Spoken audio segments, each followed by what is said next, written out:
தாவேக 234 தொகுதிகளிலும் தனித்து போட்டியிடுகிறது.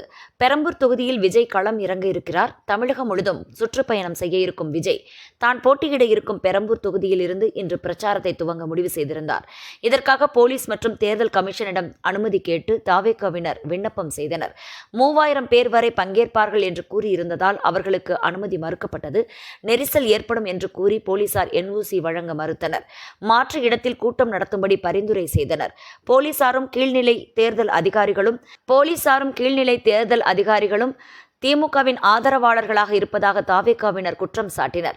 விஜயே காட்டமான அறிக்கையும் வெளியிட்டார். இன்று நேரடியாக தலைமைச் செயலகம் வந்து தலைமை தேர்தல் அதிகாரி அர்ச்சனா பட்நாயக்கிடமும் புகார் செய்தார். தங்கள் பிரச்சாரத்துக்கு அனுமதி வழங்க வேண்டும் என்ற கோரிக்கை விடுத்தார். இந்த நிலையில்தான் விஜயின் பெரம்பூர் பிரச்சாரத்துக்கு அனுமதி வழங்கி தேர்தல் கமிஷன் உத்தரவிட்டுள்ளது. தாவேகாவினர் சுட்டிக்காட்டியிருந்த மாற்று இடத்தில் இப்போது அனுமதி வழங்கப்பட்டுள்ளது. அதன்படி திங்கட்கிழமை மதியம் 2 மணிக்கு பெரம்பூர் விவேகானந்தர் நகரில் பிரச்சாரம் செய்கிறார் விஜய்.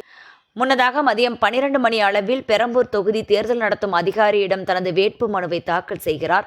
அங்கிருந்து நேரடியாக விவேகானந்தர் நகர் வந்து பிரச்சாரம் செய்ய இருக்கிறார் விஜய்.